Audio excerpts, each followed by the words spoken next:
sort of a farm lunch. Então, vamos às histórias? Okay. Vera is going to say a few words. Come with me. A-U-D-E. Salute means help. In Italian, how do you say? Salute. Cheers. Cheers. Salute. Kampai.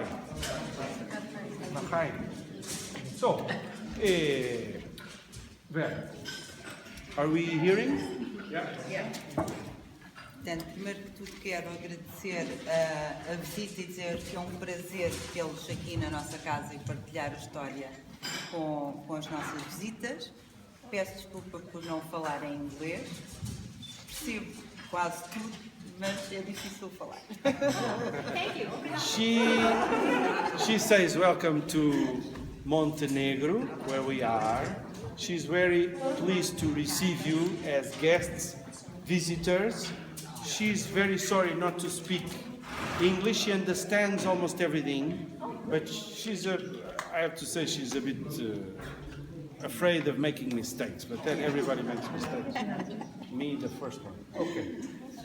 Portanto, esta herdade está... So, this ranch has 1,000 hectares. 1,000 hectares is about 1,000 hectares, so roughly 2,200 acres. And it's been in the family since 200 years ago. And it's the headquarters of the stud ranch Brito Pais, which is their last name, Brito Pais.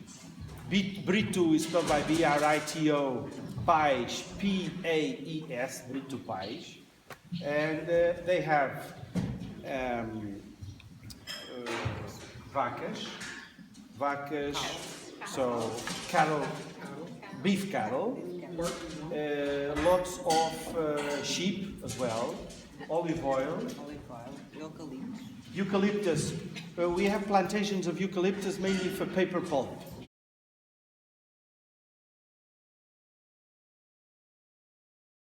The idea is the whole experience and coming to a farm, a ranch, and to hear a little bit about the history of their family. Portanto, como já dissemos, a papelaria, portanto, de irem para a guerra. The stud ranch is created in 1778 in the time of King John VI. King John VI gives a grandfather of Mr. Jacinto Pais Falcão, right, a grandfather, a title of Royal Stud Ranch to raise horses for war, because we were being threatened by Napoleon, and we will be invaded by Napoleon a few years later. We would not close the seaports to England. There's an old alliance between Portugal and England, as old as the two countries are. And we were the only country in Europe with open ports to England. So, and Napoleon wanted to blockade England. I'm talking about Atlantic ports. So we were buying their textiles and we were selling them port wine. And Napoleon is going to invade us between 1807 to 1812. That is the historical moment that the stud ranch is created in 1778, so the end of the 18th century. Portanto, os cavalos eram, como era com o objetivo de irem para a guerra, tinham que ser cavalos muito fortes, muito robustos e muito resistentes. So very robust horses. The Lusitanian stallion, by nature, is a little bit like that already. Okay, and you will see a few movements that the horses do naturally that were enhanced by man for war. So they were very robust and horses with a lot of stamina, because they were going to be used in war, so in warfare. So after the war, and we mid 19th century, the time of Mr. Jacinto Pais Falcão, the horses were being raised mainly for sport, right? To pull coaches pulled by horses for sport and to work in the countryside, herding cattle, and in this area, herding wild cattle. Genetically, the horses are the same since the 18th century, but they got better. The genes got better because they had crossings with other horses. So trying to, but it's the same background. That's the important thing. In 1974, we have called the Carnation Revolution that I told you about.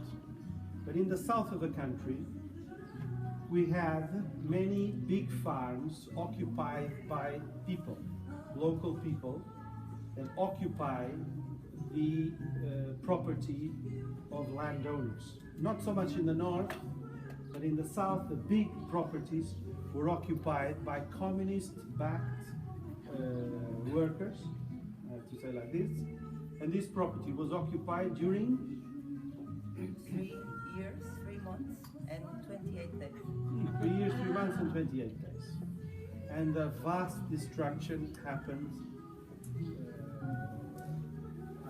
where I will describe. Portanto, quando foi ocupado, a família teve 2 horas para sair. They had 2 hours to leave. E durante esses 3 anos, So the cattle was killed or sold. The horses were spread out and sold everywhere. The houses were abandoned. The roofs caved in. Destruction for 3 years, with the risk of losing the genetic background of, especially the mares, because it's through the mothers, right? That the genetic background.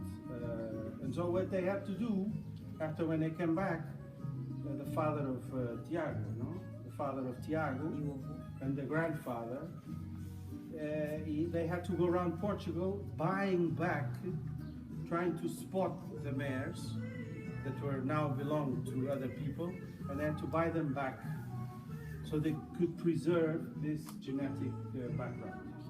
Portanto, foi começar do início. So it's starting almost everything all over again.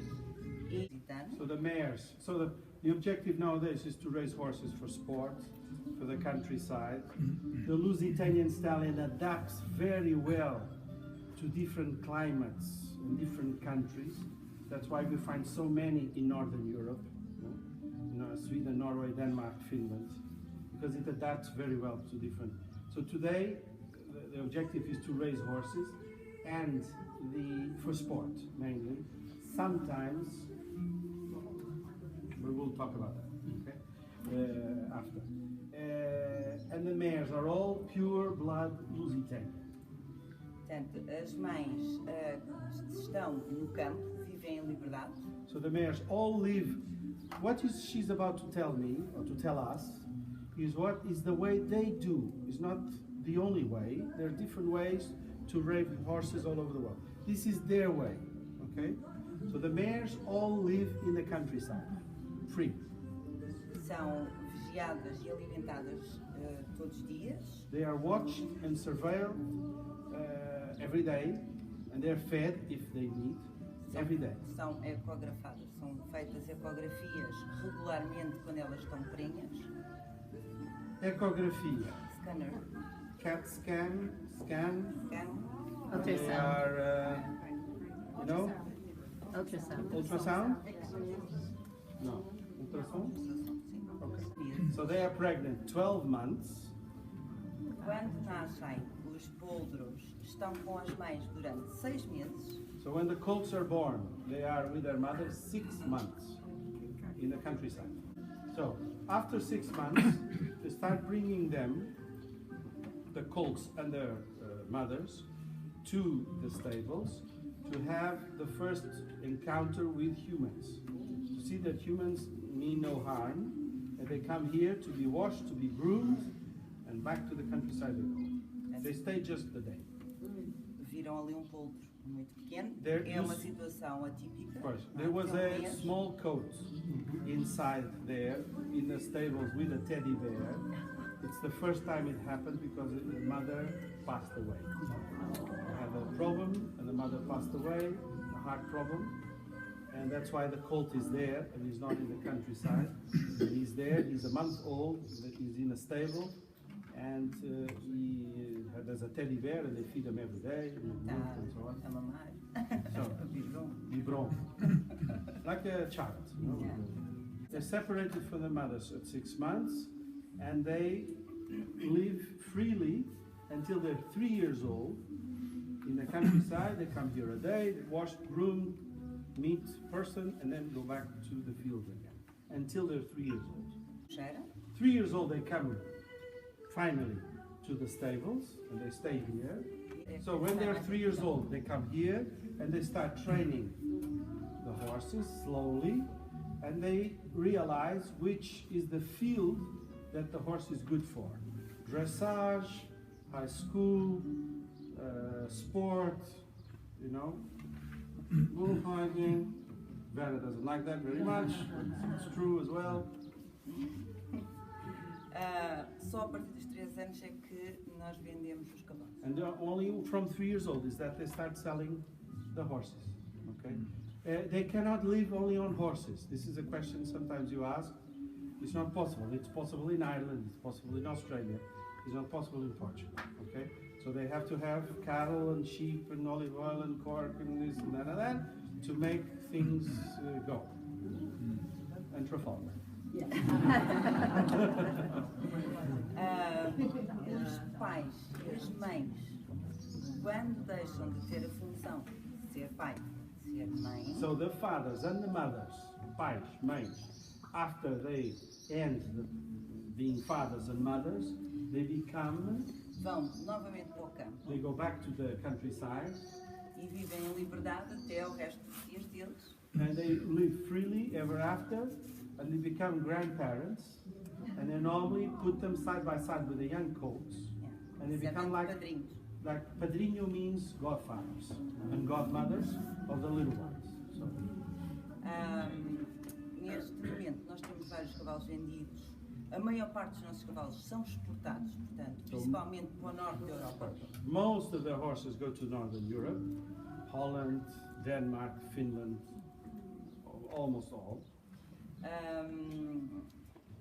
Tentamos manter contacto com todos os donos, They try to be in touch with the owners because they like to hear para about the termos a news, evolução to de see cada the cavalo. evolution of each horse. E no fundo isto é um negócio por paixão, Sim. por emoção. This is a business of a lot of love and passion, because otherwise if you do your accounting, you're going to do something else. It's too much trouble. Portanto, hoje temos cá 3 polos com 1 ano e meio. So they brought 3 colts, a year and a half old, to visit you. So they are here for the day, and they brought 3 E que a year depois, and a half old, a year and a half. e depois vão voltar para o campo novamente. And today they're going back to the field again. They're just here to say hello. Are those the ones that are over here? I think they're coming in. Depois vamos ver outros cavalos com outras idades, para ver as características dos lusitanos. O lusitano tem características físicas diferentes de outras raças. Têm uma cara arredondada, são mais curtos, são fortes, são muito flexíveis e, acima de tudo, têm um caráter muito nobre. So you're going to bring different horses, so you see the physical, anatomical characteristics of the Portuguese horse, the Lusitanian horse. It's not a very long horse, it's a short horse, high. I'm talking about 17, 18 hands sometimes, so high, but not a very long horse. Physically robust, rotund, thick neck, round kind of face that you are going to see in some of these horses, okay? So that's why we have a couple coming in. Ver também vários tipos de pelagem, porque eles têm cores And diferentes. they have all different types of colors, okay? Of course, the white ones are very famous. And you will see that they begin black, completely black, and they become white, okay? And you will see that evolution as well, and the other colors that are allowed Então é uma pequena amostra de pulsão lusitano It's a que nós little criamos aqui. little simple presentation of the Lusitanian stallion that you're about to see. So Okay? are the stallions kept here? Stallions, os Garanhões. garanhões, Temos aqui dois, temos também noutra propriedade. they have two over here and a few in another place. E aqui vão ver dois deles. Here you're going to see two of the stars.